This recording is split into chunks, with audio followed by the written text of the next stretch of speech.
Hi hello నమస్తే, నేను మీ Anil Bommagani. Welcome to the MMTV news channel. ఈరోజు రాష్ట్రంలో కాంగ్రెస్ ప్రభుత్వం మహిళలను ఏ విధంగా నయవంచన చేసిందనడానికి నిరసన తెలియజేస్తూ మంత్రి నియోజకవర్గ మాజీ ఎమ్మెల్యే బీఆర్ఎస్ పార్టీ ఇన్ఛార్జ్ పుట్టా మధుకర్ గారు స్థానిక గాంధీ విగ్రహానికి వినతి పత్రం తెలియజేసి నయవంచన పేరిట వారోత్సవాలు ఏదైతే కాంగ్రెస్ ప్రభుత్వం ఏర్పాటు చేసిందో దానికి నిరసన తెలియజేస్తూ వారోత్సవాలకు వ్యతిరేకంగా నిరసన దినోత్సవాలను పిలుపునివ్వడం జరిగింది. మంత్రి నియోజకవర్గ ఇన్ఛార్జ్ పుట్టా మధుకర్ గారి ఆదేశాన్ని అందుకున్న పార్టీ శ్రేణులు కార్యకర్తలు పెద్ద ఎత్తున ఈరోజు మంత్రిలోని గాంధీ విగ్రహం దగ్గరికి చేరుకొని వారి నిరసన కార్యక్రమాలు తెలియజేయడం జరిగింది. ఈ రోజు ఏదైతే ఇక్కడ స్టార్ట్ అయిన నుండి రేపు ఇదే విధంగా నియోజకవర్గంలోని అన్ని మండలాలను షెడ్యూల్ విడుదల చేయడం జరిగింది. ఈ రోజు మంత్రిలో గాంధీ విగ్రహానికి వినతి పత్రంతో ఇవ్వడం జరిగింది. అక్కడ నుండి మొదలుకొని లాస్ట్కు చివరి రోజు డిసెంబర్ 9వ తారీఖు నాడు మళ్ళీ మంత్రి చౌరస్తాలోని డాక్టర్ బాబాసాహెబ్ అంబేద్కర్ గారికి వినతి పత్రం ఇవ్వడంతో ముగిస్తుందని ఈ కార్యక్రమంలో తెలియజేయడం జరిగింది. ఏదైతే ఆడపడుచు కన్నీరు ఆడపడుచు కన్నీరు మంచిది కాదని, ఆడపడుచు కన్నీరు పెడితే దుర్భేద్యమే అవుతుందని తెలియజేస్తూ ఏదైతే ఆడపడుచు పేరిట మహాలక్ష్మి పేరిట మీరు ఇచ్చిన గ్యారంటీలో 2500 రూపాయలతో సహా అన్ని గ్యారంటీలను అమలు చేయాలని, అలా అమలు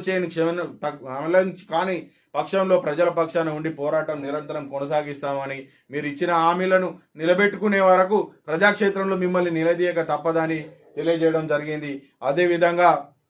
ఇందిరమ్మ రాజ్యం అని చెప్పి ఇందిరమ్మపై ఫస్ట్ ప్రమాణం చేసి మహాలక్ష్మి పథకాన్ని అనౌన్స్ చేసిన మీరు ఖచ్చితంగా ఆ పథకాన్ని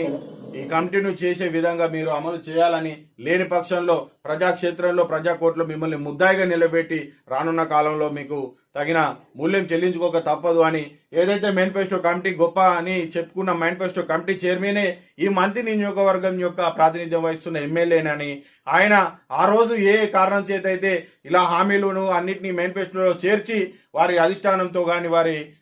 అప్పటి పిసిసి అధ్యక్షులు ఇప్పుడు ముఖ్యమంత్రి గారితో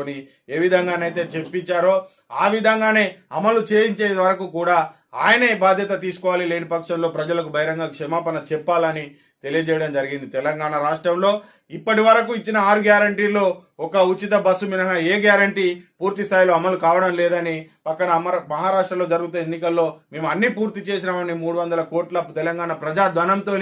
ఏదైతే ఈరోజు మీరు అడ్వర్టైజ్మెంట్లు తీస్తున్నారో ఆ అడ్వర్టైజ్మెంట్ పైసలు కూడా ఈ బిడ్డల పైసలేనని, ఆ పైసలతోనైనా కనీసం ఈ మహిళా లోకానికి పైసలు ఇవ్వాలని తెలియజేయడం జరిగింది. ఏదైతే నిన్న లగచర్లలో జరిగిన ఇష్యూను ఏదైతే ఉందో దాన్ని ఒక పార్టీకో ఒక వర్గానికో పులిమి దాని నుండి మైలేజ్ తీసుకోవడానికి అక్కడ ఉన్న ఏదైతే ఇందిరమ్మ రాజ్యం అని పేరు చెప్పారో ఆనాటి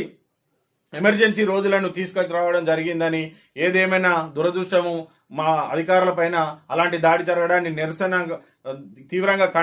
ఖండిస్తూ ఇలాంటి కార్యక్రమాలు జరగడానికి ప్రభుత్వ నిర్ణయాలే కారణమని,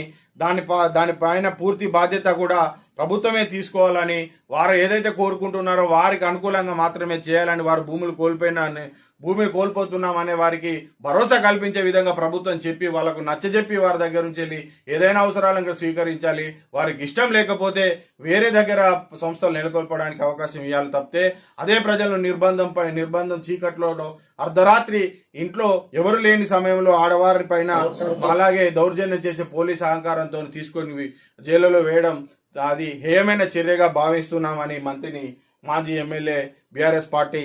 ఇన్ఛార్జ్ పుట్టా మధుకర్ గారు తెలియడం జరిగింది. అలాగే మనం ఈరోజు చూస్తే ఆయన మాట్లాడుతూ ఈరోజు తెలంగాణలో ఆడపడుచులకు జరుగుతున్న అన్యాయం పైన ఒక ఇంటర్వ్యూ ఇవ్వడం జరిగింది. 6 గ్యారెంటీలు 100 రోజులు అమలు చేస్తామని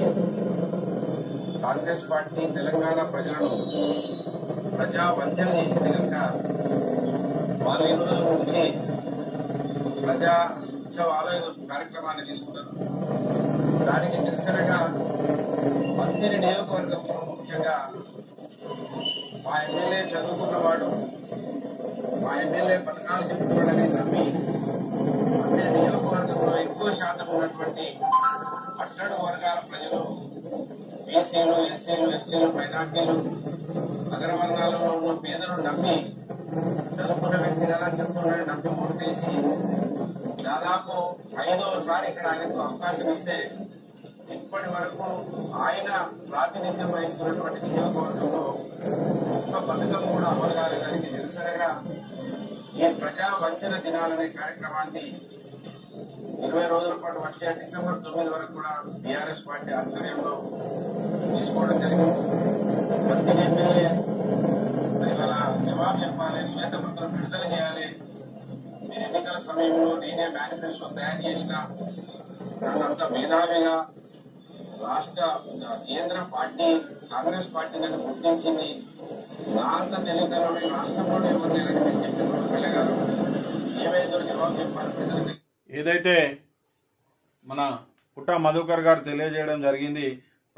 తక్షణమే మేనిఫెస్టో కమిటీ చైర్మన్గా నువ్వు బాధ్యత తీసుకుంటావా లేకపోతే ముఖ్యమంత్రి గారు బాధ్యత తీసుకుంటారో ఖచ్చితంగా ఇనిషియేటివ్గా 6 గ్యారంటీలు ఖచ్చితంగా అమలు చేయాలని 13 హామీలతో పాటు 420 హామీలు ఏ ఒక్కటి వదలకుండా హామీలను ఖచ్చితంగా ఇవ్వాలని, ప్రజలను అబద్ధాలతోని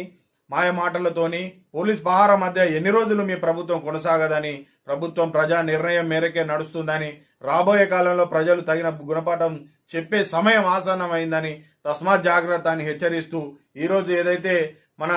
ముఖ్యమంత్రి గారు ఒకటే ఆలోచన చేసుకోవాలి, లగచర్ల లాంటి సంఘటన మళ్ళీ ఈ రాష్ట్రంలో పునరావృతం కాకుండా ఉండాలంటే ప్రజాభిష్టం మేరకు ప్రజాభిప్రాయాల ప్రకారమే ప్రజలను ఏ విధంగానైతే